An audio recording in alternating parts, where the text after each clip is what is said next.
Masechet Baba Batra, résumé du Daf Ayin Vav. La Gemara ici continue à traiter de quelle manière on acquiert un bateau, et elle ajoute aussi à traiter de quelle manière on acquiert un shtar. C'est-à-dire que si maintenant je veux vendre un shtar dans lequel un tel reconnaît qu'il me doit de l'argent, je veux donner ou vendre ce shtar-là à un ami, comment il va l'acquérir? Est-ce qu'il est suffisant de lui donner le shtar, le bout de papier, ou bien il faut écrire sur ce premier shtar un deuxième shtar comme quoi le premier a été vendu? Tant que j'ai pas écrit un deuxième shtar là-dessus, le premier n'a été acquis que en tant que bout de papier, pas plus que ça, pas l'engagement qu'il y a. Donc la Gemara nous ramène là-dessus. On avait déjà vu une maroquette entre Rav et Shmuel concernant le bateau. Est-ce qu'il est suffisant de le tirer un tout petit peu ou bien il faut le tirer entièrement? Selon Rav un peu, selon Shmuel entièrement.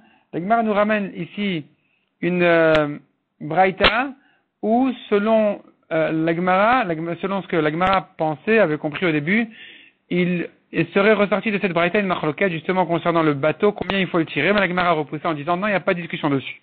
Le bateau s'acquiert en le tirant, combien? Soit comme Rav, soit comme Shmuel. Les Tanaïm ne sont pas rentrés dans cette question. La discussion de la braïta par contre n'est que concernant le shtar. Pour acquérir un shtar, qu'est-ce qu'il faut faire? Selon Tanakama, il est suffisant de le transmettre. Selon Rabbi Nathan, il faut écrire sur ce premier shtar un deuxième shtar.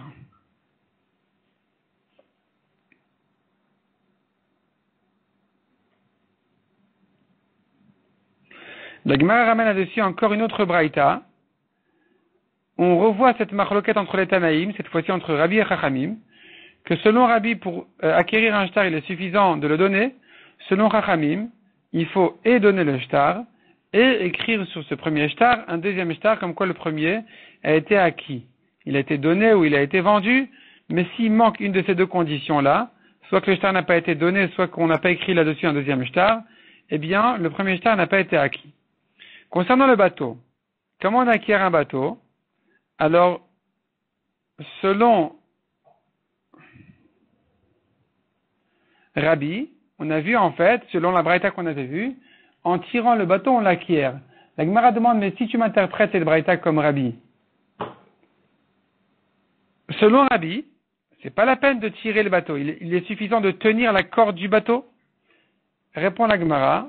En fait, ça dépend où est-ce que le bateau se trouve. S'il se trouve dans un domaine public, alors, il n'y a pas lieu de le tirer. Parce que le sens profond du kinyan meshicha, de tirer un objet, c'est de le rentrer dans mon domaine. Je le tire, je considère que je l'ai amené vers moi, chez moi.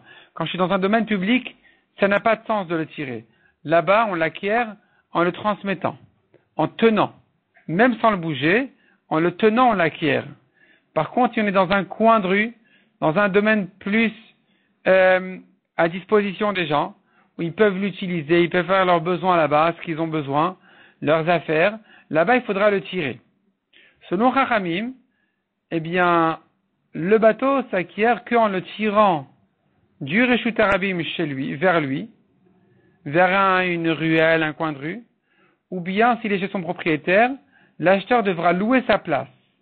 La Gemara s'étonne, est-ce que selon les Chachamim, il se trouve que donc on n'acquiert pas en tenant le bateau, en tenant la corde du bateau, quand il est dans un Reshut Arabim, dans un domaine public, alors que apparemment ça doit être comme ça la halakha, selon Abaye et Rava.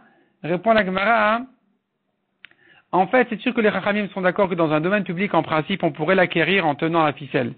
Ici, la discussion n'est que dans un cas exceptionnel, où le vendeur a dit à l'acheteur, va tirer le bateau. Va tirer et acquérir le bateau.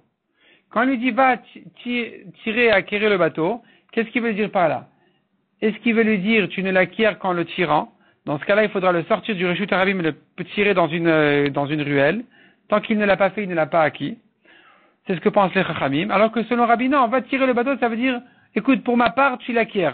Tu l'acquiers, tu tiens la ficelle, c'est bon, tu peux le tirer chez toi ensuite, tu peux le prendre pour toi, parce que pour moi, c'est déjà fini. La vente, elle est déjà faite. C'est déjà ok.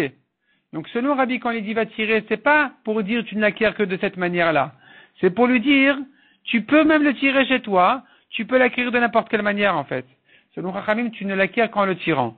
Donc, s'il est dans un Reshut Arabim où là-bas, on ne peut pas tirer pour acquérir, il faudra le tirer dans une ruelle, dans une impasse, dans un coin de rue, de manière à l'acquérir là-bas en faisant Meshicha.